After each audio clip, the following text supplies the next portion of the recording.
Deontology is the study of the nature of duty and obligation.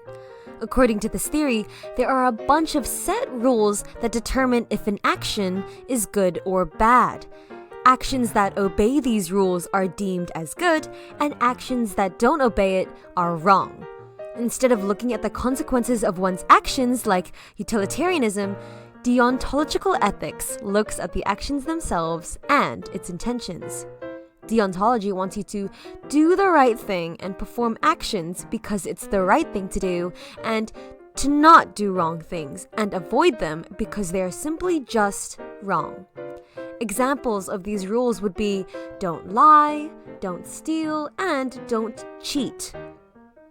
Let's imagine someone robbing you or trying to kill you. You see a knife beside you and plan to strike before they could do it first. Deontology argues that it is wrong to kill someone, even if it was in self-defense.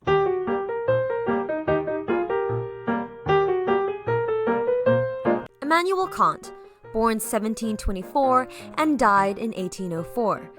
He was a well-known German-born philosopher with his comprehensive and significant contribution to philosophy, making him one of the most influential figures in modern Western philosophy today. In other words, he's a pretty famous philosophy dude. He believed that religions were wrong in the content that they preached, but because they still promoted the need to be ethical, they were still important. He also believed that humans are easily corrupted. He responded to this by creating an idea called the categorical imperative, which states that you must act only according to that maxim, by which you can at the same time will that it should become a universal law. Ew. In simpler terms, he used this very fancy statement to summarize the Christian saying, "Do unto others as you would have them do unto you." Luke chapter 6, verses 31 to 34. He also argued that the main idea of the categorical imperative could be rephrased into the following, saying, "Act so as to treat people always as ends in themselves, never as mere means." He basically suggested this as a replacement for the Christian rule of universal love, which is to love one's neighbor. To sum this up, he basically wants us to shift our perspectives and view our actions in a less personal lens. We must remember that everyone has their own life and that everyone deserves justice and fair treatment because we all want to be happy and live our lives freely. Let's take us back to the trolley problem. You're once again speeding down that railway track with 5 people tied to it, and next to you is a switch to divert that trolley onto a second track with only 1 person tied to it. Now, let's think through this carefully.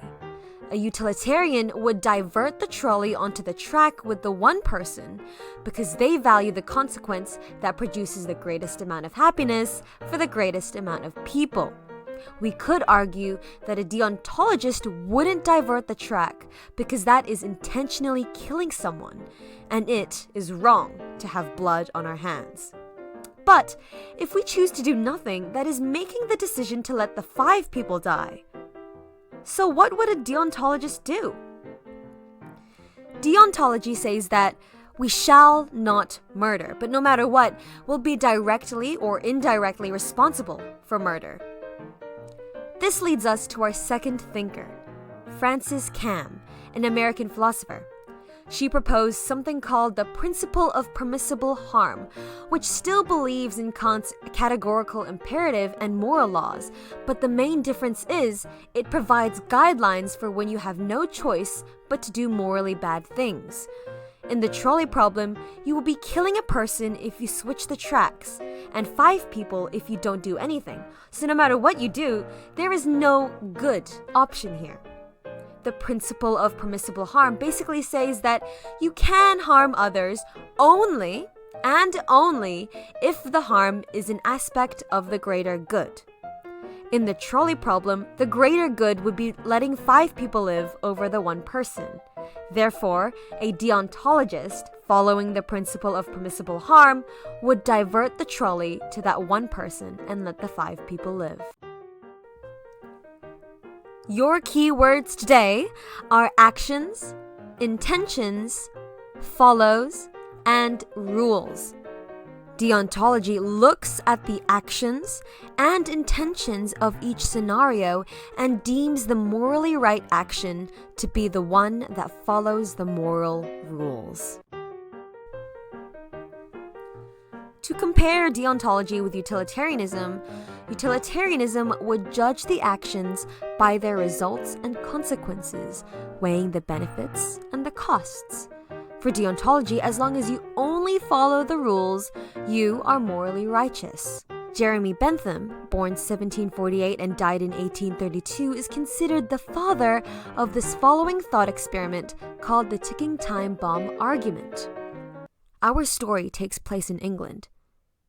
You're a senior law officer, finishing up some paperwork for the night, when a group of policemen take a suspicious-looking figure into custody. They barge into your office, and you see that the figure was handcuffed and wearing a black mask that covered most of their face. You asked why they were brought here, and the officer said that they are the leader of a terrorist group. They have hidden a bomb in the streets of London which should go off in 10 minutes. The captured leader knows where the bomb is hidden, but refuses to reveal the location. You have no choice but to consider torturing the information out of them with enough time to locate and disable the bomb, which could kill thousands of people. You only have a few seconds to decide. Now, this raises the question, what would you do? And what would a utilitarianist do? What would a deontologist do? And another question would be, would you forgive an ethically wrong action if it was done with good intentions? I want you all to comment down below your answers to the questions of the day, one fact about deontology that you have learnt or have taken with you today, and what is one deontological rule that you would find the hardest to follow. Before I leave, I have one question for you all. Can you do it? Because I can't. Credits to this pun go to Daniel Sampaio, born in 2003 and will die as soon as I get my hands on him. Thank you very much, guys, and I'll see you next time.